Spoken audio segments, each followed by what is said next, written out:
Olá pessoal, hoje eu quero apresentar para vocês uma leitura, a última leitura que eu fiz, que é esse livro aqui, ó, Sobrados e Mucambos. É um livro muito interessante do Gilberto Freire, é a continuação do Casagrande Senzala, que é o livro realmente mais lido dele, né, mais conhecido. E o que é interessante nesse livro, né? É interessante para quem quiser saber mais sobre a época do Brasil imperial.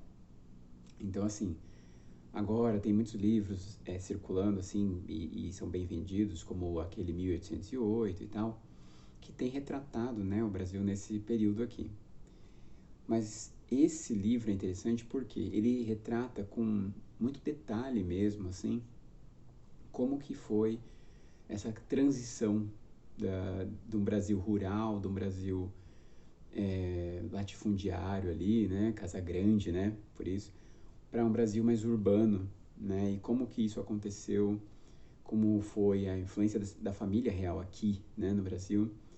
E aí ele vai falar sobre como o poder foi passando da mão dos senhores das fazendas para os bacharéis, né, para os seus filhos ou cunhados bacharéis.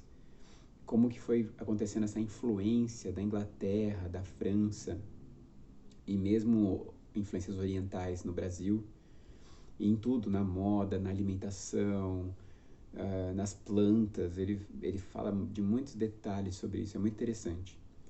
E a discussão que também é muito forte nesse livro é sobre a questão racial, né? Foi um período, né, da história onde essas questões incomodaram bastante as pessoas, os intelectuais e tudo, né? Foi escrita muita coisa sobre isso. E ele trata disso, né? Quer dizer, quem eram os brancos no Brasil? Quem eram os negros? Qual era o espaço dos índios? Como era a relação entre eles, brancos, negros e índios? E o mulato, né, o mestiço, que espaço ele foi ganhando? Né? Como que acabou ficando a situação do mestiço, do mulato no Brasil Imperial? E isso ajuda muito a gente a entender o depois, né, o agora, né? E segundo ele, a gente vai percebendo ali que o mulato, o mestiço, foi se adaptando fabulosamente à nossa cultura, à nossa situação econômica e tudo mais, e ganhou total espaço, né? E o negro foi virando uma minoria, né? E a miscigenação aconteceu e nós vemos isso claramente, né? E também a gente percebe aqui vários comentários sobre como a mulher se comportava no Brasil Imperial, muito interessante também, sobre como elas imitaram, né, as modas francesas, inglesas, mas não perderam os toques orientais, e até outros hábitos de higiene, de moradia, principalmente, né? Ele fala muito sobre moradia, né? O título do livro tem tudo a ver com isso também. Então, quem quiser entender um pouco mais essa vida privada e ao mesmo tempo pública, né? As duas faces aí, é muito interessante mesmo. É um livro que tem também muitas explicações de notas, né? Para quem quiser ler nos finais dos capítulos também. Mas só para vocês terem uma ideia, por exemplo, no índice, né, tem assim, o engenho e a praça, a casa e a rua. Então ele vai comentando qual o espaço da rua, de quem era esse espaço rua, como que era a relação entre o sobrado e a rua. Então é muito interessante, né? As mulheres não iam para a rua, a mulher de rua não era uma mulher digna. Os meninos que iam para a rua eram os moleques, né? Então assim, a rua era um espaço do marginalizado. E aí ele, por exemplo, o pai e o filho, as crises de gerações, o homem e a mulher. Então a gente tem essas discussões até mesmo do papel do homem e da mulher, o machismo, né? Qual foi a importância da mulher em todo esse período.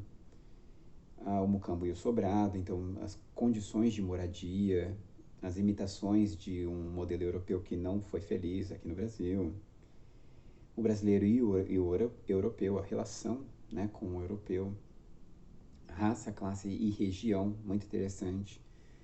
As situações foram determinadas muito mais por região do que por raça, né? Essa acho que é a maior defesa do livro dele, que a raça não foi o fator principal, predominante, né?